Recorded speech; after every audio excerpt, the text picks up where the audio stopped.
Heyo, welcome to Bloodhaus, the show where we talk about art house horror movies. I'm your host, Joshua Conkel. And am I dead? Am I a ghost? I'm Wait, sorry to why say does that that person you look are like dead. me? Does that person look like me? What? Why am I here? Can you see me? Can you hear me? Hello, Josh, listeners. If you can hear me, please Venmo me $1,000. Hello, anyone? I don't recognize the person on the other end of this call because she has bangs, and the Drusilla I know does not. The Drusilla you know would never have bangs. Yeah, I got a haircut. Hi, welcome to another week of Bloodhaus. How's everything? Things are well. It's nice and drizzly rainy here in LA. Love it. I had a lovely little brunch and was out with friends. I traded a bunch of stuff in at Amoeba this week, and so I then just left with about the same amount in different movies, and got a whole bunch of awesome new crazy stuff. And then I got a bunch of laser discs from a friend, and one of them is a weird summer camp slasher movie that I was like, this sounds like something Josh would know. And as soon as I texted you about it, you were like, oh yes, and it's written by Penelope Spheris, and I have it on VHS. And I was like, oh, cute. Yeah. The movie in discussion is Summer Camp Nightmares from 1987. I'd never heard of it in my life. It's one of those that is it's lost. It's a lost movie. It never got a DVD release, let alone a Blu-ray release. But it was not an unpopular movie in the 80s. Like, people did talk about it. I do remember it. But it's trashier than you think it's going to be. Hell it's yeah. Very much an exploitation movie. It's been a long time, but it might have some sexual assault in it. I know that there's like a child molester in it. Jesus Christ. The Simpsons did a spoof of it at some point. Oh yeah, I assumed when I looked at the back of it, I was like, this sounds like Camp Krusty. It's Camp Krusty. Yeah, it's that. It's like Lord of the Flies at a summer camp. It's a bit like Over the Edge, a bit like other early Penelope Spheris movies like Suburbia. It's kind of that tone. I know you love a like teens in revolt movie, and you love a summer camp slasher, and so when I saw that among there, I was like, "Ooh, yes, please." Yeah, it's great. It's a lot of fun. I'm very excited to try it out. But I've been watching. I watched another movie this week that, as of now, is only available on VHS. I was lucky enough to watch it on YouTube because someone just ripped the VHS tape and put it up on YouTube. Oh, I should say before we move on, listener, if you're interested, Summer Camp Nightmare is on YouTube. That is the only place that you can see it. Brilliant. Yeah. Good. This go on. At least make these available. Yeah. The movie I watched this week that is also only available on tape, but I watched on YouTube, is because friends of mine went to a screening at Brain Dead Studios here in LA of this film, and I think they either had a 35 print or it was a VHS like projected. Yeah. And it's a 1990 movie directed by Sandra Seekett, called In the Spirit, and it stars Elaine May, Marlo Thomas, and Peter Falk, and then has supporting roles by Jeannie Berlin, Olympia Dukakis, and Melanie Griffith. Whoa, okay. And it's a female buddy comedy astrology murder mystery.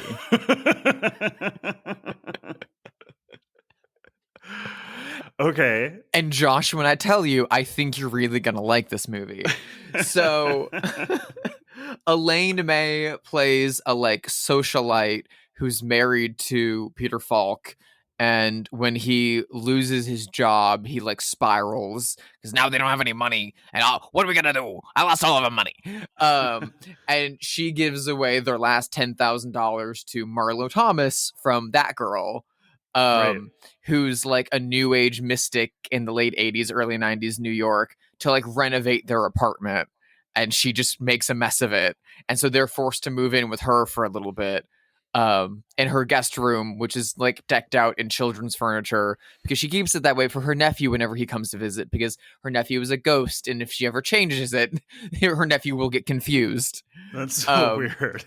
And eventually a friend of theirs who is a sex worker is murdered, and they become to believe that they are going to be the next targets of their friend's murderer. And so it's Marlo Thomas and Elaine May as bickering middle-aged women who don't get along and are like polar opposites, like absolutely believing that like someone is out to murder them and everything that they try to do is going to get them killed. And then it almost like turns around to them like setting traps to try and catch and then murder the murderer. Yeah. It's really funny. It's really goofy. The whole movie has this weird narration through it, from a like that feels kind of like Criswell from Plan 9 from Outer Space.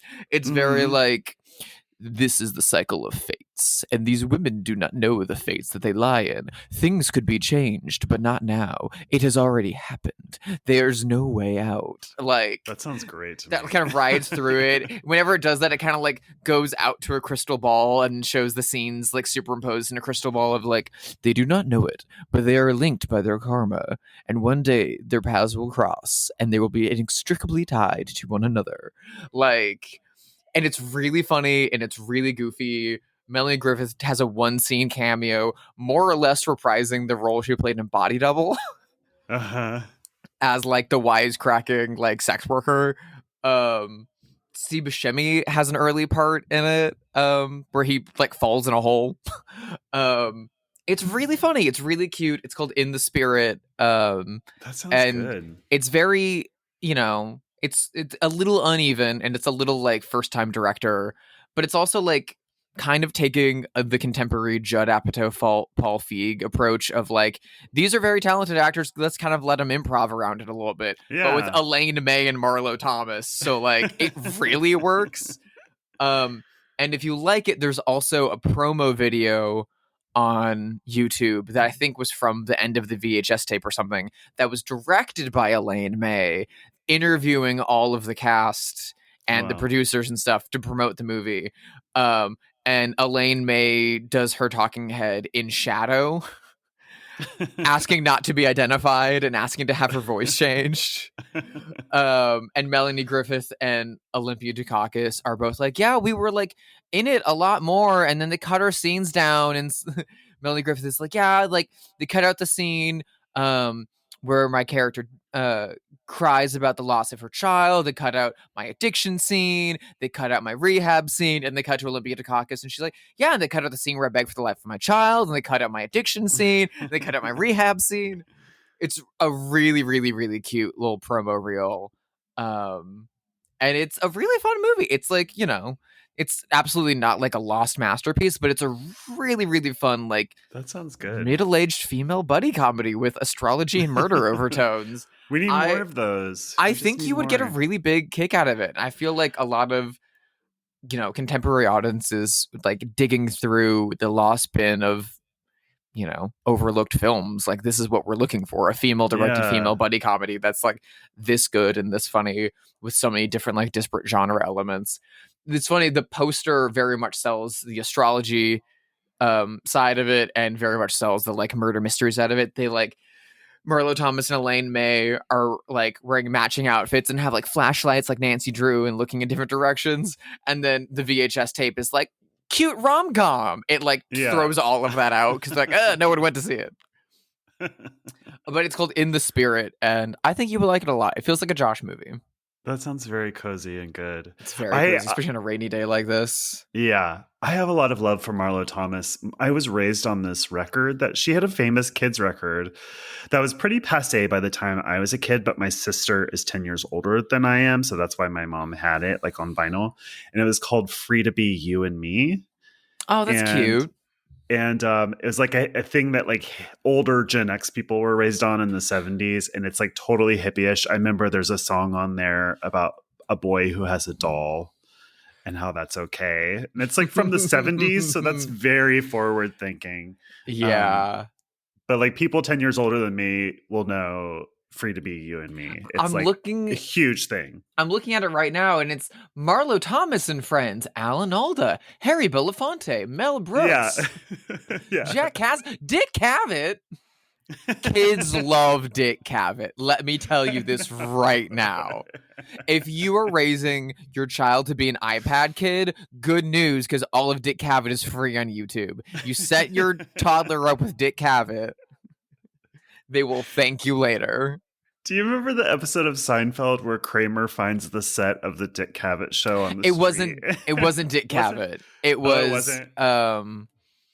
Oh God, he's the like murderer and the man with two brains.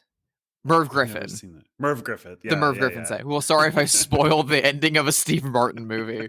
I'll never see that in a million You should. years. It's really good. It's like you've said that before. You've talked about it on the show. It's really good. It's like inspired by like Euro horror movies. It's very funny.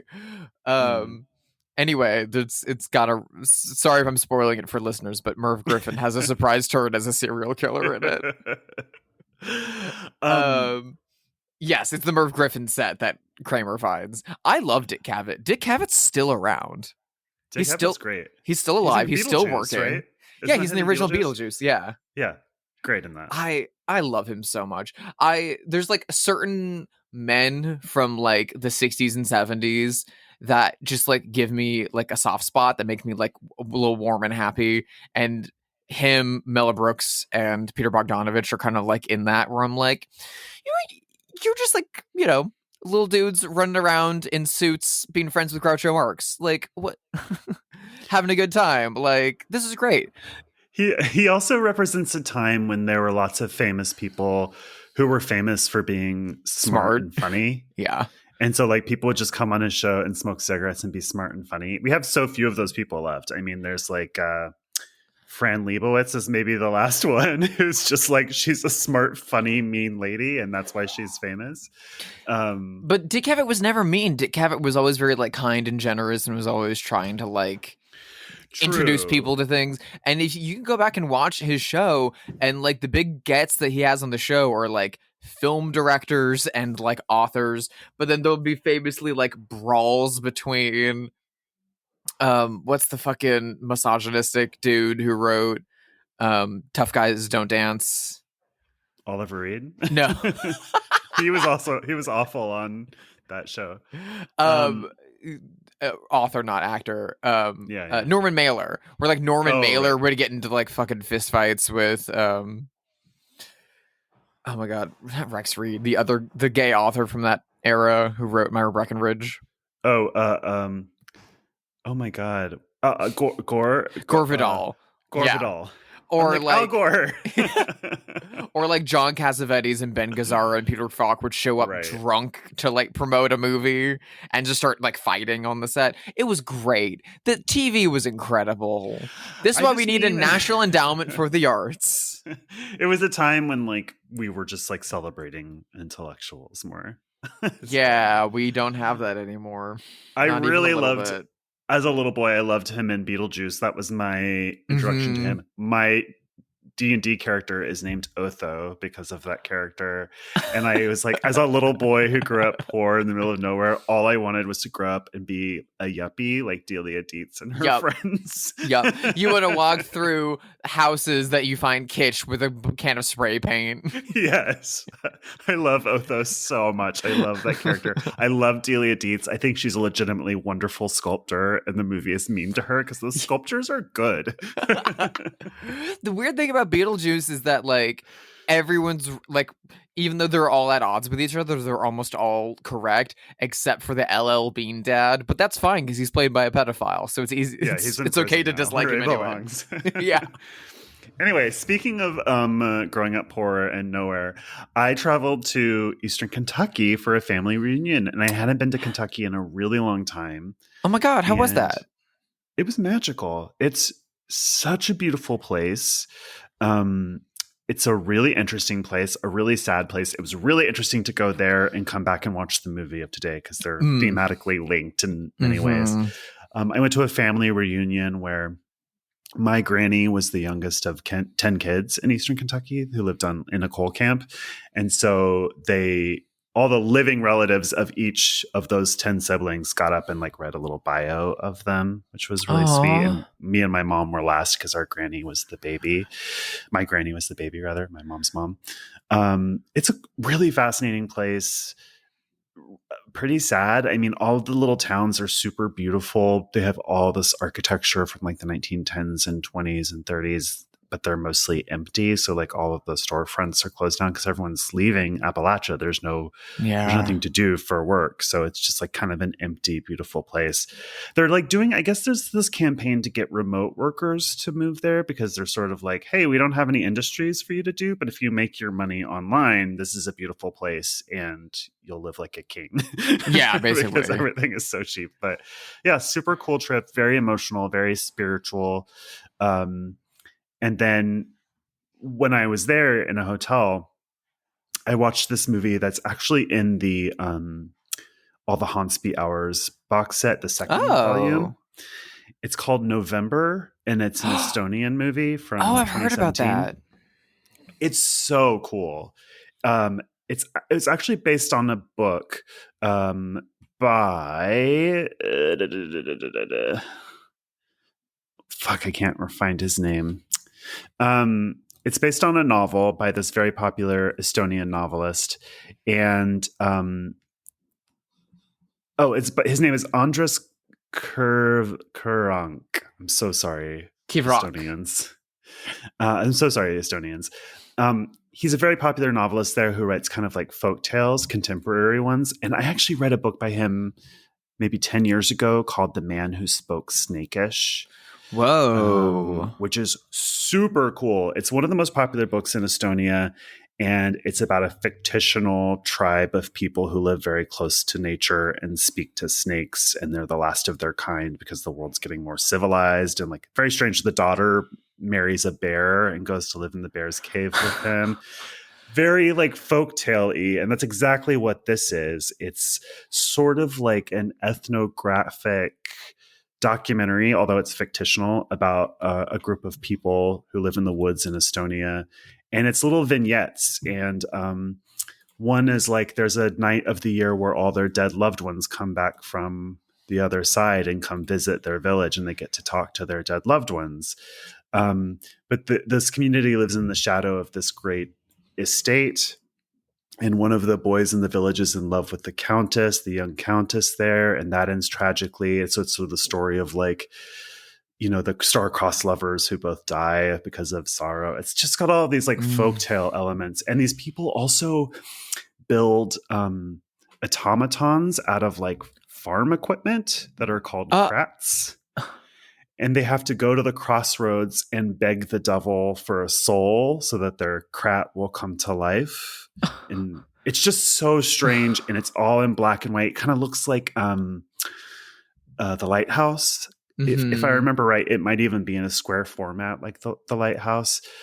It's super strange, very funny in a weird, offbeat, quirky way. Very beautiful visually. Pretty sad in moments because it's about poor people. And I just really loved it. I was really moved by it.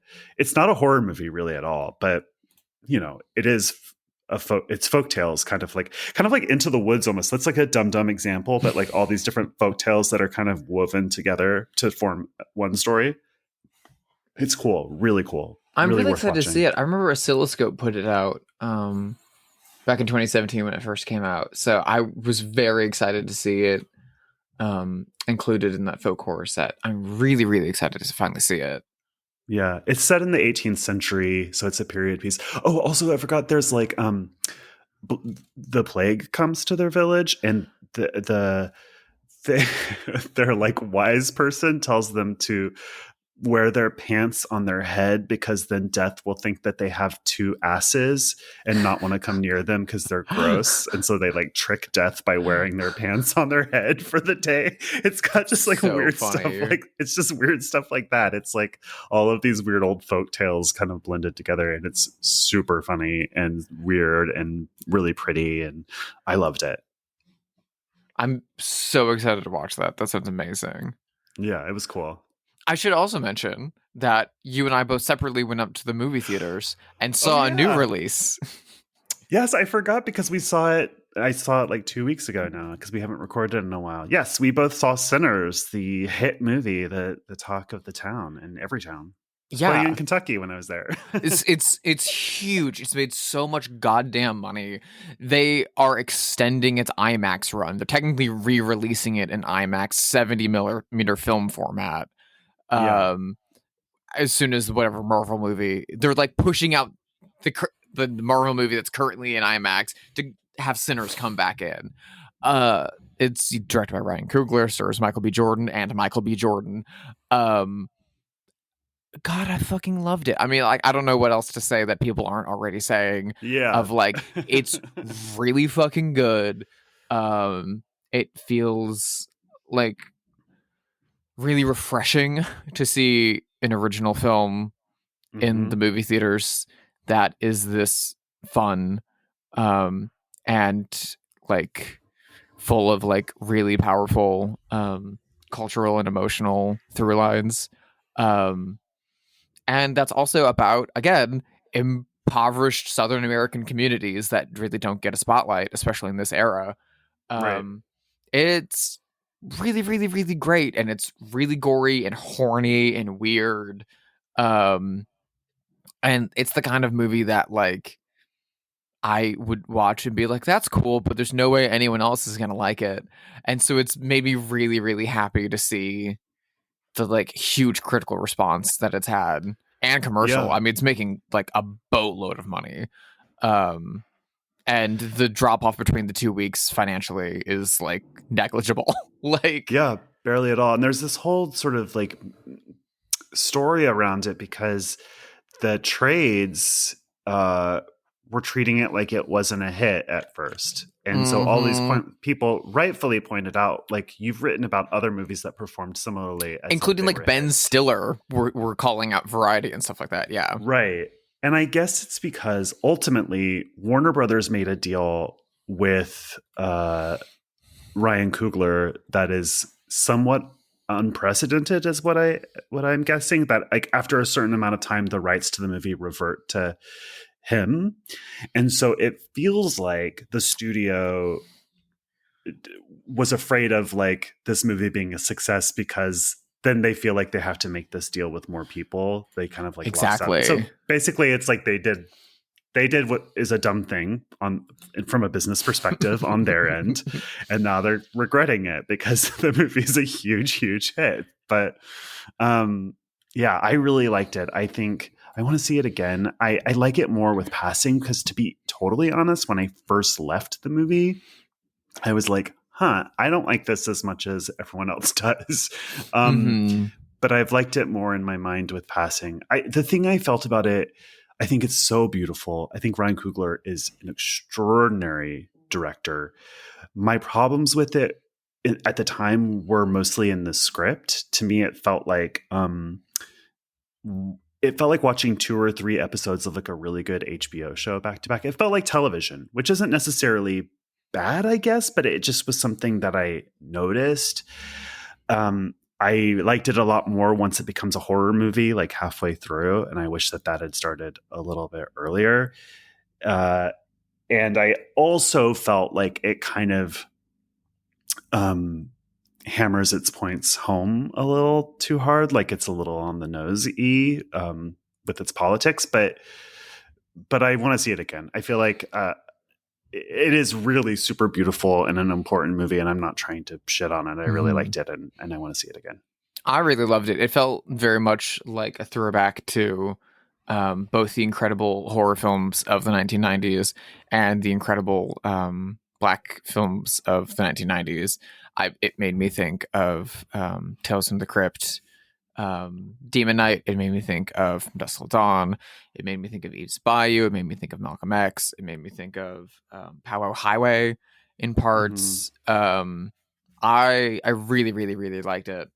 I saw it at the Vista theater Me here in too. LA. Yeah, and Yeah, so yeah. they showed it on 70 millimeter, which was Beautiful. gorgeous. All the sound design was also incredible. The The music in the music movie is so incredible. and the Vista, because it's also owned by Quentin Tarantino, is similar logic to the New Beverly. So it's like old school roadshow presentation. So you get like an old cartoon, and then you get like thematic trailers rather than like new release trailers. And so they showed the trailer for like Oh Brother Where Art Thou Yeah. and like Blade before, which was like really great and really put me in the So right fun. headspace for them. God, I fucking love Oh Brother Where Art Thou. Me too. I love that movie. It's a really good comp, actually. There's a lot Yeah. those two movies have in It'd be a great double feature. I had so much goddamn fun with Sinners, and I, as very much a vampire film fetishist and freak, I'm always like looking and analyzing at like how and why filmmakers are using vampires as a metaphor and as a like instrument of horror and of social critique within their movies. And so initially I was like, okay, I get how they're using vampires to represent like white landowners. I see what they're doing. And then the more the film went on, it wasn't that blunt, and it actually had a much more kind of sympathetic and subtle and kind of transgressive use of the vampire within there that I found really, really, really compelling. And especially by the end of the film, I think it muddies the waters a lot with the perception of the vampire in there. And I think it's almost closer to like a capitalist perception of power. I really, really liked it. I'm really excited to see it again. We're gonna go catch it in IMAX now that it's being put back out. I should also note the costume design was all by Ruthie Carter, who is a legend in the field. And she designed all the costumes for Do the Right Thing. Oh. And so there is a nod to Do the Right Thing at the end of the film. And it's so cool to be like, oh, you got Ruthie Carter to do all the costumes, and then you got her to build that again as well. That's really funny and really cool. That scene that you're talking about within the credits is almost one of my favorite scenes in the movie. Oh, it's very much one of my favorite scenes in the movie. It's really important. I understand its placement. It's not even fully mid-credits. There's like one credit and then it goes into that scene. But it very much like crystallizes the like emotional through line of the whole movie. It's incredibly important. A lot of people walked out as soon as the first credit came up, and I'm like, what the fuck's wrong with you? Well, people don't know. People are trained to like get up and go. I loved it as like a celebration of Black music in America throughout history. I thought that was so extraordinary. That one scene, you know what I'm talking about, is just really took my breath away. It's a big swing that in so many other films I feel like wouldn't work. After I saw it with my girlfriend, we were talking afterwards that it feels like it's aiming for a similar thing that Babylon aimed for, but this hits it a lot closer to the bullseye than Babylon did. And I love Babylon, but most people did not. My girlfriend did not. I mean, I don't know. Babylon is an incredible movie that one day it will be reappraised, and you and I will be there celebrating. Yeah, we will be there. We've been in there in the trenches the whole time. But I feel like there is a specific element within Sinners that like Babylon was doing this at its end that annoyed people, that Sinners does around its midpoint, that it sticks the landing. I loved it in Babylon, and I love it here. I do think it works better here. I want to see this again. Joel didn't get to go with me, so I'm going to take him. And I just feel like maybe there's something wrong with me, and I need to just see it in a better mood or something, because I've never seen a single criticism of this movie, so it leaves me to feel like maybe there's something wrong with me, and I need to reappraise. Only like criticism I've seen from it, even from like Robert Daniels, who's a great Black film critic for RogerEbert.com and stuff like that. Even the little bit of criticism levied against it, it's still like 4 stars. Like it's still like Yeah. it's like, oh well, it's not 5 stars, it's just 4 stars, but it's like, oh wow, how mean, how Right. critical. Like everyone still Yeah, loves it. Like I've yet to find a like scathing 1-star review of Sinners because Yeah. it's like I mean, you couldn't really write that unless you were like a vehemently far-right racist. Republican Yeah. or something. Yeah. I Yeah. just don't think it earns that in any way. No, it is like empirically an exceptionally well-made film that balances its aspirations and its genre elements like beautifully, and also one of Delroy Lindo's best performances ever. Oh, so One of the most good. underrated actors of his generation, who like So good. every few years he'll pop up in something and everyone will go, "Oh my god, Delroy Lindo's the best," and then he won't get cast for another 5 or 10 years, and then he'll just do TV work. But like he's incredible in The Five Bloods, and he's incredible in Crooklyn, and he's incredible in Malcolm X, and he's one of my favorite actors of all time. And as soon as he shows up in Sinners and you can tell the voice that he's doing, you immediately know what character he's doing, and you're like, oh, yep. I know everything I need to know about this character, and I love him so much. You know who I loved was the root worker. I don't know who that actress is, but I adored her, and I love root working. It's like kind of like the Black version of Appalachian folk magic, which is my interest and what I'm writing about, and I loved all of that. She's so incredible, and it's also a lot of people have been pointing out like allowing one of the like major romantic leads to be a like plus size, very dark skinned Black woman is like very revolutionary and important for like a big budget Warner Brothers movie. And she's like also still presented as a very like sexual person and is very eroticized by the film. She's super in a hot positive and very way. beautiful. She's incredibly hot. And so much the movie's very horny, but it's very like all 3 of its lead male characters have like active and healthy sex lives that's very progressive and very towards female pleasure, like and very not like straight down the line heterosexual like dominant male sexuality. Like almost like all of the men at some point are like in more subservient sexual roles at one point or another. There's a like spitting in the mouth scene that's really amazing. There's quite a lot of the movie and its dialogue is devoted towards cunnilingus techniques, which I think is really great and really funny. It's so funny. It kept making me think of Samuel L. Jackson's scenes in I think True Romance. It was one of the Quentin Tarantino written movies from the 90s where Samuel L. Jackson is going on about how like real men don't eat pussy, and I was like, ew. And so watching Sinners, I was like, yeah, fuck yeah, Ryan Coogler. Let's kill that myth.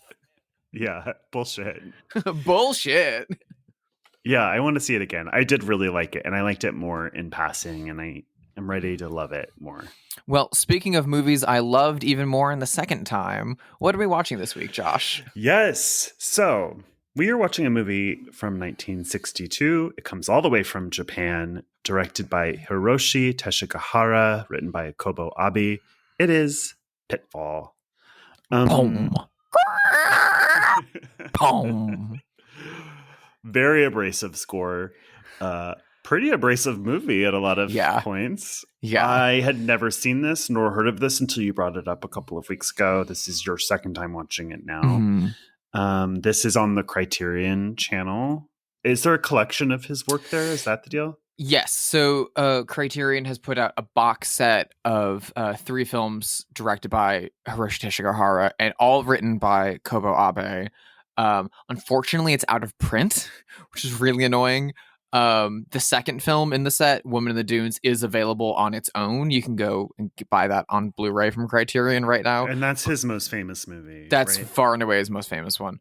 But of his 3 fiction films that are collected in the set, the other 2 are the other one being The Face of Another, are only available in this DVD set, which is out of print, which is really unfortunate. but they're streaming on the Criterion Channel permanently, so at least you can watch them. They are Yeah. available. It's a shame. I might have to do with restoration work and rights and, the practicalities of keeping a large box set with a niche audience in print while the more famous one can be readily available on Blu-ray. I get that. Yeah. I get that. It's just Pitfall is my favorite of his so far. Yeah. And I'm kind of like, damn it. A while ago I had to buy a very expensive box to have it again. God damn it.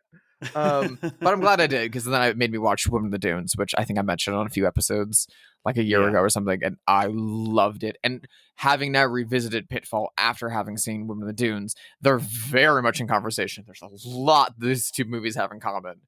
I love this movie. It's very underrated. It's very underseen. And I feel like Hiroshi Tsuchihara didn't make a lot of movies. Mm-hmm.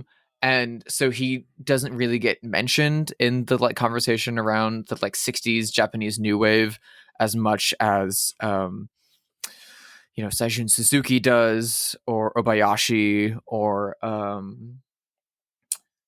my god, the director Nagisa Oshima. I feel like those three are very much like the Mount Rushmore of it. Meanwhile, Hiroshi Teshigahara, who's a lot more surreal, a lot more proletariat and politically focused. He his movies remind me of Buñuel and Aki Kaurismäki, and to a degree, Elio Petri.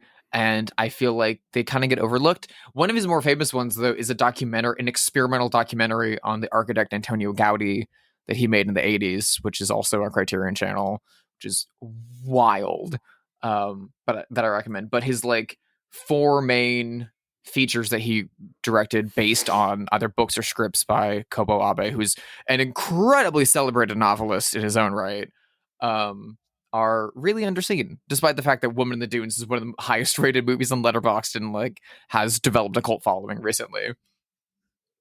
I thought this was so cool. And also to come from Eastern Kentucky, where I'm tramping around abandoned coal mine shafts and thinking about how my family was exploited by corporations from outside of the region, and thinking about poverty and sort of injustice, to then watch this movie was quite something. It was very well timed. I'm glad it worked out. Yeah. Weirdly, the movie it makes me think of maybe the most is Carnival of Souls. Oh, interesting. Yeah, if that tracks. That. And yeah, sure. It's got a very, there's a mystery man who's haunting the main character throughout all of it. They were made the same year. They're both 1962. Mm-hmm.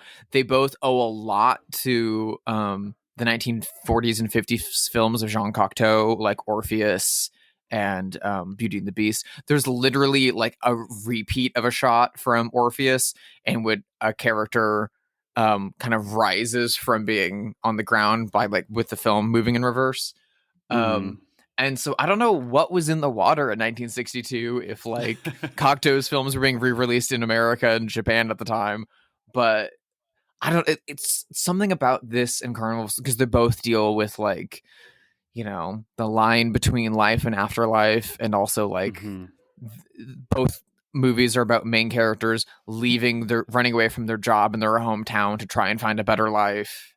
They also share a sort of aesthetic sensibility. Mm-hmm.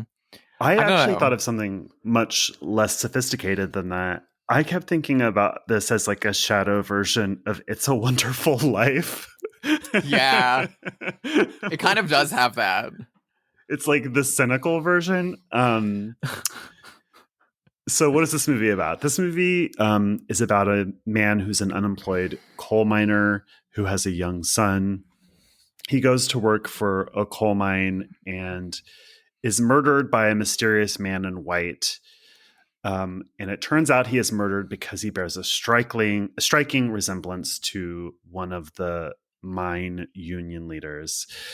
The mysterious man in white, this is overseen by a woman shopkeeper who is the last resident of this ghost town. and she's visited by this mysterious man in white who gives her money to say that it looked like another miner killed him. And he describes the miner that she should then describe to the police, who it turns out is a union leader from another faction of the union.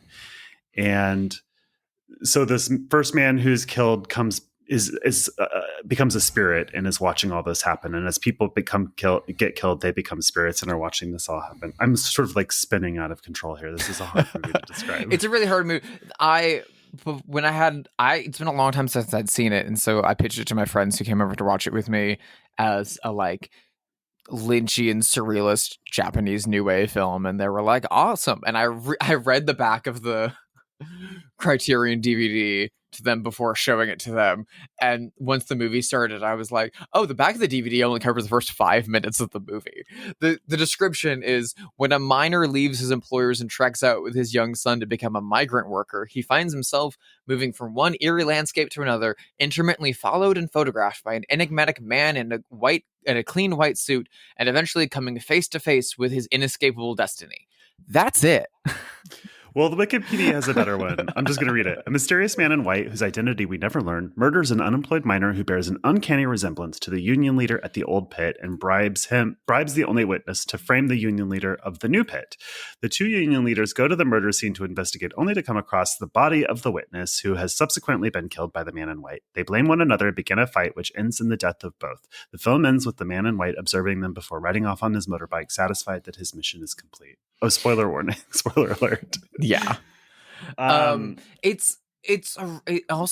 made me think of Kafka a lot, because a lot of things it feels very conspiratorial. There's a lot of like running, because part of the setup is the opening sequence set to the credits of the movie, which is all silent, set to a very experimental and haunting score, is the main character and his son fleeing from the mine that he works in the middle of the night. And it's mentioned throughout the film that mine deserters are like hunted down by bounty hunters, essentially. Yeah. Because they're like indentured to the mines that they work at. This is a very bleak movie. It's very cynical.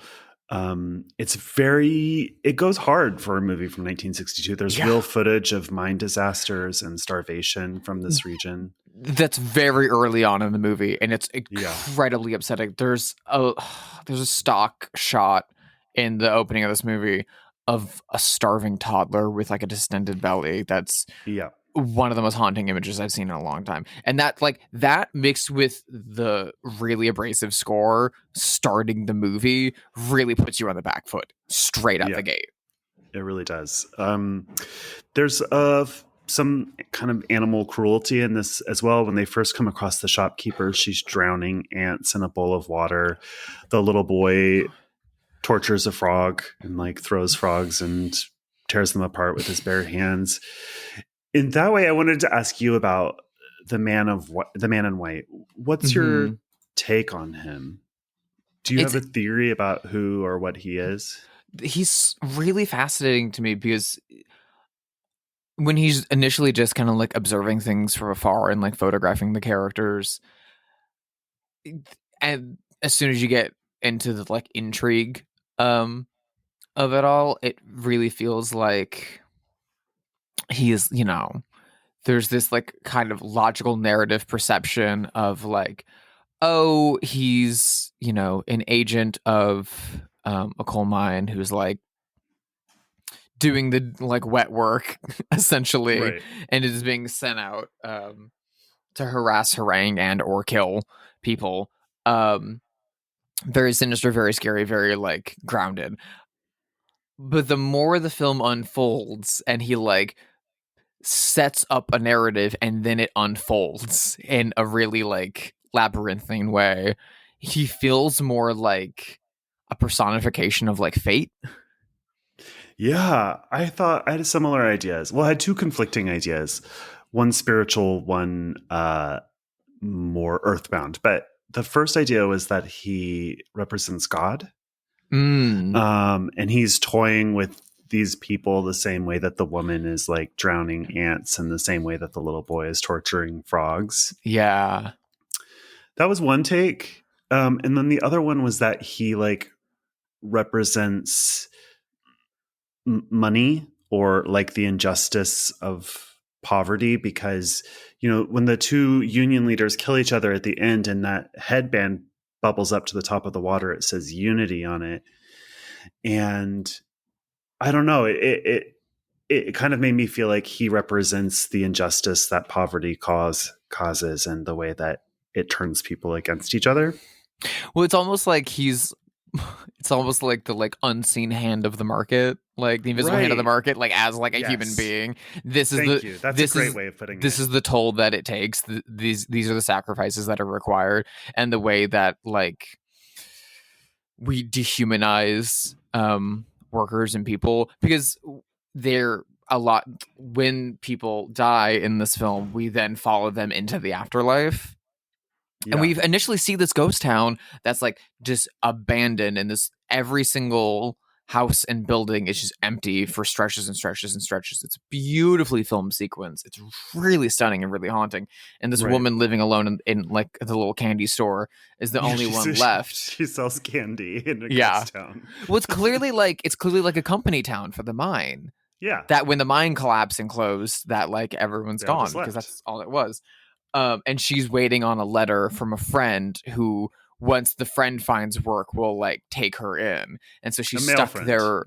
Yes, a male. Yeah. So she's waiting on a letter. Cabiria. She's waiting on a man to save her. Mm-hmm. And when the letter finally comes, it's very mean and ironic. And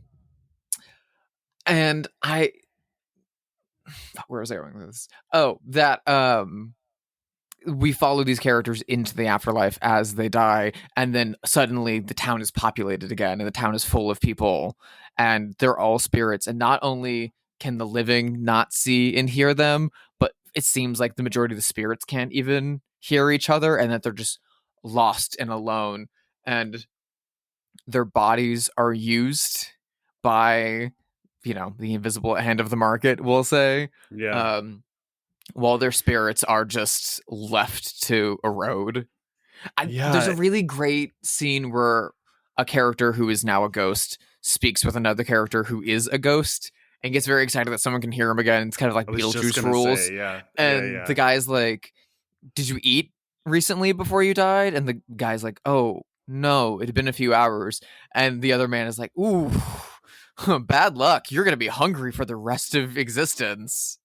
Yeah. And then it dawns on him, and then he spends a lot of the rest of the movie, whenever he isn't able to be active, it like he suddenly gets overtaken by like incredibly painful hunger that he's just going to starve for existence unending.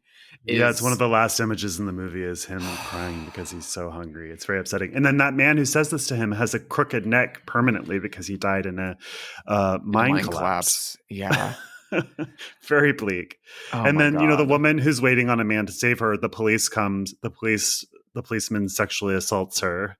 The policeman who after she reports a murdered body is like, "Oh, the killer could come back, so I'll hang around and make sure no one harms you." And he just sexually assaults her, and the minute the killer does come back, he fucking flees. He runs. And she gets murdered. Dark. So dark. Again, that's the cops, baby. Yeah. This movie feels like explicitly anti-capitalist, which extremely. I love. The first time in the beginning of the movie when he's like, "My dream is to be in a union," I was like, this movie is so for me. Yeah. Speaking my love language. One of the things that I find the most like beautiful use of like the magical realism and surrealism in this movie is that they're kind of conning an old man out of money for a little bit by like working his like small mine that this man has bought, and like being like, "Oh, we'll find coal soon. I can feel it. The ground's getting sticky. We're about to find the coal." And they're like, "He's gonna catch on that we're lying to him. Yeah, we should skip town." Yeah. And while that evening before they skip town, they're talking about their dreams and what they want to be. if they could be reborn in the next life. And one man says, I want to be a demon. That would be great. And the other man says, I want to be in a union. I want to be reborn in a world where I can be in a union. And then after he dies, people come to investigate his death in his body, and reporters are like, oh, that's funny. He looks like that union leader. And then he follows them, and oh, there's a union leader that looks like him. And it feels like you could read it as, his murder was set up to cause the wheels of fate to that he was murdered instead of this union leader, or he was murdered to set up this union leader or whatever. Yeah. But it also feels like he was murdered. Now that he is dead, he has entered a different world. Mm-hmm. He's entered the different world where he got to work in a union, and he did get to be a union leader. And then here's how that fate turns out. It turns out the same way. Spoiler alert. He still dies in a pit of mud. And either way, I mean, I thought about that too. Either way, the man in white at the end of the movie lights a cigarette and says, exactly as planned. Yeah. And rides off. So that, I mean, it's a very, the movie's pro-union, but it also has a very cynical perspective of, companies and capital and labor that whether you're protected by a union or not, this is their plan for you. Yeah. It's a very cynical movie. It's a very cynical movie, but it's a really haunting and arrestingly portrayed film. I love it so much. I think it's really, really, really beautiful. And, it has a lot more of a narrative and internal logic and external politic than, say, David Lynch's Eraserhead or something like that. But it does have a fair bit of abrasive black and white surrealist experimentation that it feels like a stepping stone between the fantasies of Jean Cocteau and the horrors of David Lynch. There's some weird editing too that's kind of like a little French new wavy. Yeah, it's a great movie. It goes really hard. I don't know what I was going to say. What's your background with Kobo Abe? I know you're familiar with his writing. Have you read any of his books? No, I just know who he is. I've never read any of his books. No. Okay. Mm-hmm. I know this was his first collaboration with Teshigahara. This is Teshigahara's first film, his first feature at least, which is crazy, wild. It's incredibly strong. And the later 3 films that they made together were all then adaptations of Abe's novels. The Woman in the Dunes, The Face of Another, and The Ruined Map, which then the movie was Man Without a Map. But Pitfall's the only one that's an original story written for the cinema, which is very interesting and makes it, I think, more unique. The script is extraordinary. It's really, really so good. tight, and it's just tight as a drum. It's really sparse on dialogue, except for one sequence with a very long conversation around coal mining union politics with the new pit versus the old pit. But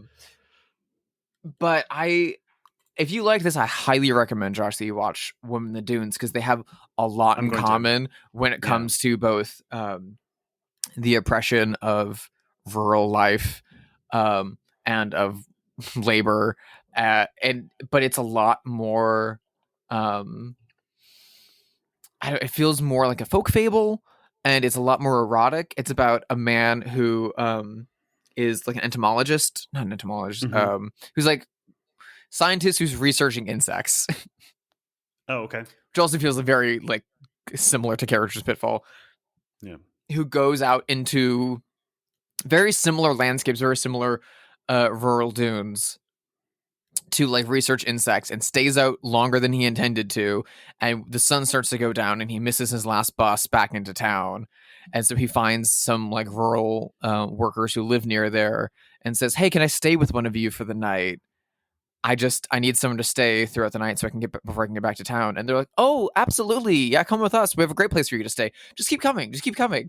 And they take him to a pit where there's a ladder that goes down, and go down there and you can stay there overnight. And as soon as he goes down, they pull the ladder up behind him. And there's a house at the bottom of a pit covered in sand where a woman lives alone. who just her whole job is to keep shoveling the sand out of the house for just Forever. endlessly. It's a Sisyphean task. Wow. And she's been waiting on her husband to return, and the guys that led him, they're like, okay, here's your new husband. He'll help you with the sand. Whoa. That sounds good. It's really, really, really good. And both of these movies have a lot of like this kind of like Kafka-esque perception of everyone's after you, and you're like being pursued as like one man across like a vast empty landscape. And they both kind of adapt and update the kind of classic Japanese kaidan ghost story of like the lonely like female ghost that seduces men. I know the film Ugetsu also like leans on that, and a lot of the No plays that Yukio Mishima kind of wrote were along the same lines. And it like updates it into a much more kind of tangible and contemporary landscape. And Woman in the Dunes is just really extreme. Really good. It's really, really, really good. This filmmaker and writer also were really involved in the protests in Japan of 1960, protesting Anpo, which was the largest protest in Japanese history. And it was to protest Anpo, which is a treaty which allowed Americans to build military bases in Japan and created a military relationship with Japan that's still in place. And so I wonder to what extent the Man in White could represent like American interests or white people even. I don't know. I'm really interested in that Man in White. Yeah. Additionally, throughout the movie, everyone like is sweating profusely. Yeah, it's very hot. It's nasty. It feels nasty. It's very nasty. And even like the like union bosses who then come to this kind of desolate ghost town to like investigate further, as soon as they get there, they're just covered in sweat and their shirts are stained and awful. And the Man in White is still like sharp, clean, pristine. He's got his little bucket hat and his little Vespa and his camera. He feels extremely otherworldly, but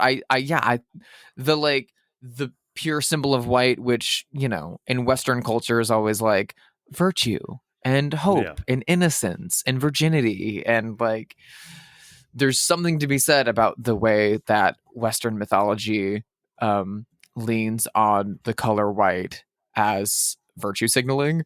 And the way that has been intentionally or not in its original conception been used as a direct racist white supremacy image for years and years and years. Like the whole like why does driven snow kind of thing always refers to like a kind of Aryan white supremacy. So like I could also see that. A quick Google search says, and this is the AI overview that Google gives. Gross. Because that's what Google does now. It spits out AI. Scroll past that. All right. Here we go. Symbolic of purity, but also of mourning. So both. I already know that from the 30 Rock episode in which Liz Lemon is wearing a wedding dress and Tracy Jordan says, "Oh no, did a Korean person die?" I love that episode. Is that the same? There's a woman who works at the wedding bureau and Chris, the fiance, leaves and she watches him go and she sexually harasses him as he goes. But then very sadly to herself, she goes, "I work at the wedding bureau, but I'll never get married." That's a different episode, but yeah. It's so funny to me. It's so weird and sad. And I love it so much. 30 Rock's the best show ever. It's aged like a fine wine. Like I love it. And I love Pitfall. I'm so excited to can't wait to see more. I'm so excited to go check out more of his movies. Hopefully the other films from the set will get re-released by Criterion eventually. I'm dying to see The Face of Another, and hopefully his fourth collaboration with Kobo Abe, The Man Without a Map. can finally get a fucking US release eventually. Oh my god. Yeah. Yeah. So yeah, let's move on and play our favorite game. Have they seen it? Where we speculate wildly whether notable figures have seen this movie. I've got someone in mind. He's a Japanese filmmaker. It is Takashi Miike, director of Audition and Ichi the Killer, and Charlie XCX's new best friend. Yes, I can't wait for that collab. Do you think Takashi Miike has seen this? I'm going to say yeah, but I don't know if it's one that he would dig or not. You don't think?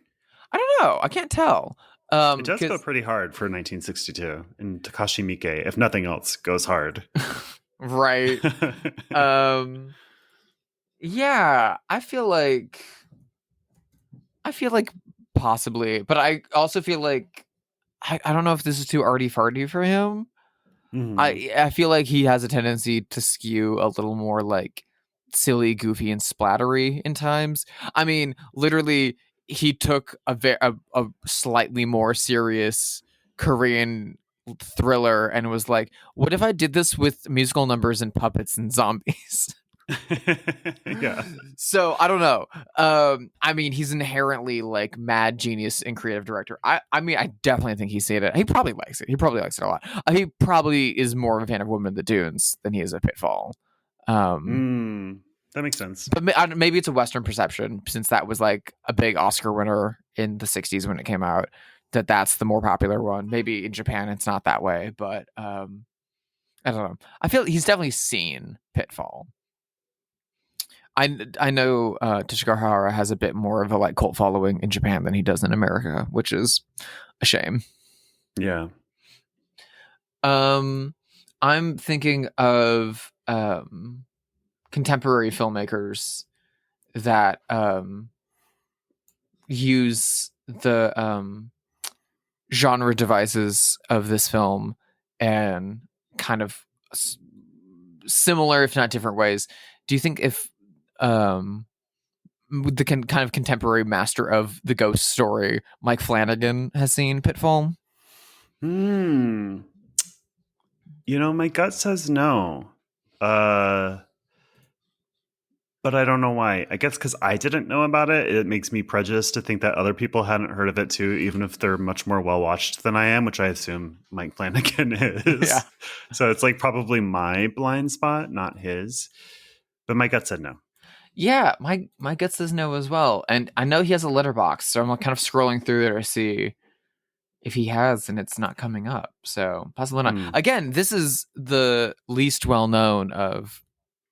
Well, how many reviews does it have total on Letterboxd? Scrolling. How do you tell that on the web browser? Wait, okay. Found it. 11,000. Oh, that's a good amount, I guess. That's a good amount. I feel like the audiences for Letterboxd versus IMDb or other sites like that are very different, and I feel like people who use Letterboxd are more fans of Japanese film than prior ones. In the way that, like, if you look at the IMDb aggregate top 250 films, it's like The Shawshank Redemption, it's the best film of all time. And then you look at the same thing on Letterboxd, and it's like Jean Dielman's the best film of all time. It's very like, it's different audiences. And I know Woman in the Dunes is one of the highest rated films on Letterboxd ever, which is crazy, but awesome. Yeah. So I feel like, you know, certain audiences, the Letterboxd has more of an audience for this, but I think I agree. I think Mike Flanagan hasn't seen this one. I think it's just outside of his orbit, but I feel like he would really dig it. I think he would too. I'm thinking of somebody who recently walked into the Criterion Closet and said, I already have all of these. Who, me? Not you. I did recently go to the Criterion van and then do almost exactly that. Yeah. I'm talking, of course, about Carrie Coon, whose husband is a very famous Blu-ray and DVD collector. Doesn't mean she's seen it, though. One of the most celebrated playwrights of all time, Tracy Letts. Yeah. Tracy Star Letts. of that one episode of Seinfeld. The dad from Lady Bird, I think. Yes. he's very famously collects Blu-rays and DVDs and has thousands and thousands and thousands of movies. That doesn't mean that Carrie Coon, his wife, has seen this movie. I'm Very sure he true. has this on a shelf, but I'm not sure that she's watched it. I'm sure they own this box set.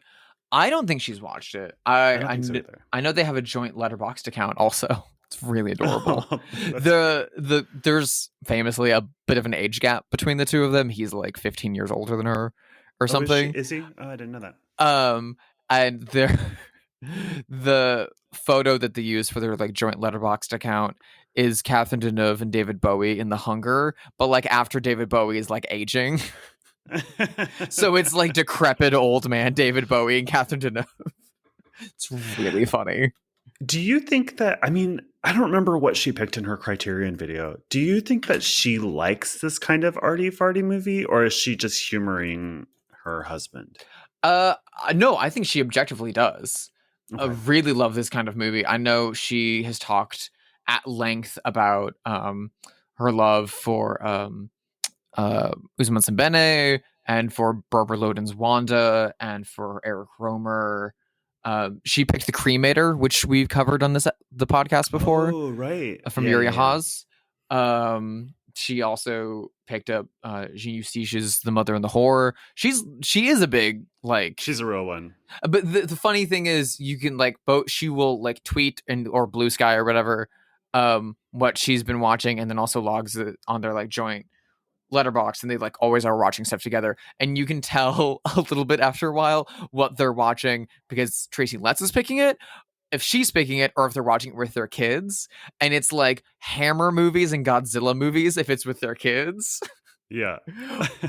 Or like 70s action movies and westerns if Tracy Letts is the one picking it, and she's the one picking like Fassbender. Yeah. And stuff like that. So I think she might have slightly artier taste than he does, or at the very least she's currently wanting to watch more artier stuff than he is. I love her, but she's got incredible taste. She's so goddamn talented. I need to watch her HBO show, The Gilded Age. It's fun. I mean, I really like it. It's like Downton Abbey, which I also really enjoyed. Same writer. It's very. I think the writer doesn't understand America as well as he does England, because he's British. But that's okay. It's still fun, and it is very turn of the century, like Age of Innocence, like Edith Magnificent Wharton's Ambersons, like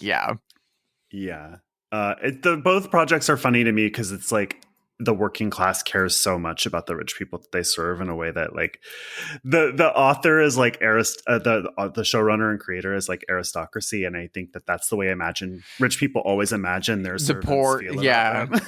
You know they just talk about it. They're so obsessed with us. They're so invested in whether we do well or who's sleeping with who. It's like these people don't give a shit. They can barely hold their eyes open. They're working so hard.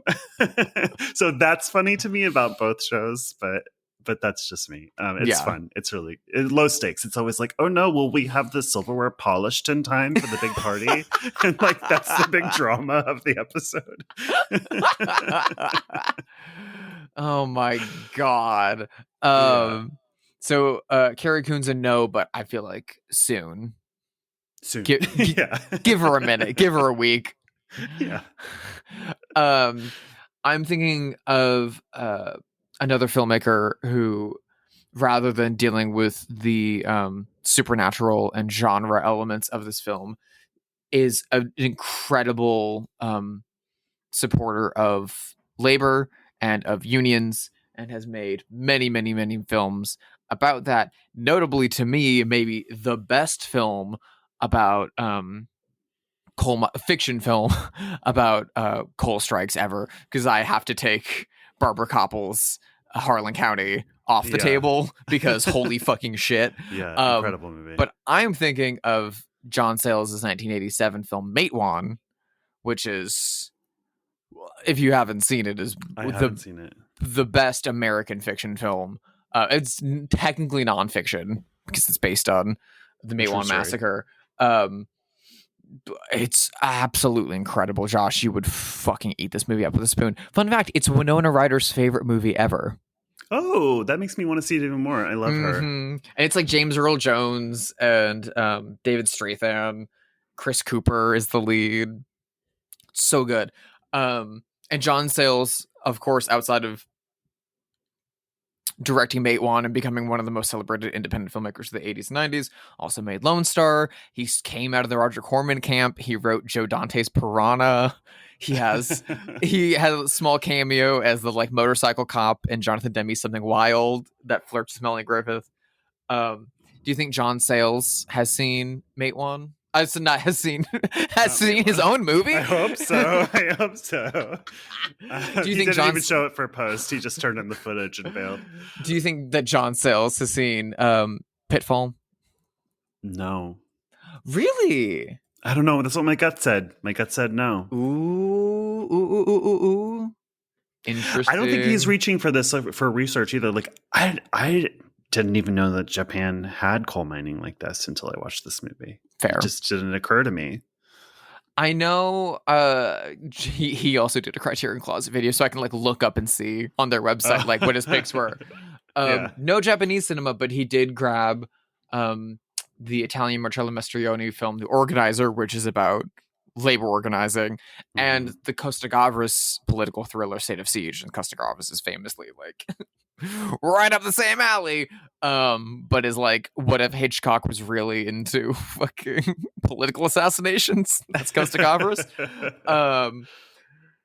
So John Sayles has a famously extremely cosmopolitan and arty film taste. But I don't know if he's seen Pitfall. I'm sure he's seen Women in the Dunes because it would have come out and been like an Oscar contender successor while he was like in the Corman school of filmmaking. Totally. But I don't know if he's caught up on his Teshigahara homework. Yeah. I was just in Harlan, by the way. I should have mentioned that. Really? On my trip. Yeah, I went to Harlan. It was really interesting. It was a Sunday, so it was totally empty. But it's hard to say if that's the economy or it's just a Sunday because people are church going and so everything's closed on Sunday. But I did have the worst pizza of my life there that Sunday afternoon. It was the only place that was open in the entire town. Thin, crispy, and greasy. Yeah. Kentucky has got wonderful food, but I wouldn't go there for the pizza. Same thing with Indiana. Like, that's like Midwestern pizza. Like, and other than Chicago deep dish, we don't have much going on in terms of Italian food. Weirdly enough, you can get really good Southern food in Indiana and Kentucky. You can get Kentucky great, is the South. We're talking about Appalachia. Yeah. But you can get like great Cajun food in Kentucky and great Cajun food in Indiana, which is bonkers to me, but you can. Yes. What's that place called in Indiana with the Yats? Yats. Ooh, yeah, I love that Yats place. is fucking addictive. Oh my god, delicious. Joel's staring at me from the other room because I mentioned Yats. I mean, listen, if we get enough money together, we could open an LA chain of Yats. We could franchise it. Oh my god, we would be rich, rolling and that Creole cash. There's a real dearth of Southern food in Los Angeles. If there extremely. Was like a high-ish end soul food restaurant, it would do so well. I know. There's like great like diners and restaurants around LA that are like Cindy's in Eagle Rock that are like, we're giving like Southern flair, and they'll have like black eyed peas and collard greens on the menu, but the black eyed peas are like sweet. It's like they're like they do them wrong. They get the idea, but then they do like the California version of it, and it's like Same with the cornbread, which is always sweet. There's nowhere to get like an egg biscuit sandwich or like any good cornbread or anything like that. It's fucking like you just have to make it yourself at home. Like, which I do. If someone opened a fucking Waffle House in like mid city or something like that, you would make millions. Forget it. Anyway, thank you for listening to this episode of Bloodhaus. Please rate it wherever you listen to podcasts. You can follow us on Instagram at BloodhousePod. You can email us at bloodhousepod@gmail. Drusilla, where art thou? You can find me and my art over at sisterhidedesign.com. A bunch of my stuff is up there. I did art for the new Criterion release of Sean Baker's Prince of Broadway. which is out on shelves now. Go pick that up. I'm extremely proud of that. The Big Heat will be coming from Criterion in July with my new illustrations. Very, very, very proud of that. And I've got a slew of new posters up and out there, and even more coming soon. So make that one of your favorite tabs on your favorite web browser. And then you can also follow me on Letterboxd if you look for Sister Hyde or Drusilla Adeline, and you can check out what I thought of the Oliver Reed Three Musketeers and why I rewatched it. Spoiler alert, it's cozy and everyone's hot in it. And you can also follow me on Blue Sky and Instagram if you search for Sister Hyde. What about you, Josh? How can people sneakily follow and photograph you from the top of a hill? I'm at Joshua Conkel on Instagram, Blue Sky, and Letterboxd. Next week, inspired by the success of Sinners, we are watching something that is undoubtedly a inspiration point for Sinners and Ryan Coogler. What are we watching? We're watching a movie that's been on our list since the very, very, very beginning.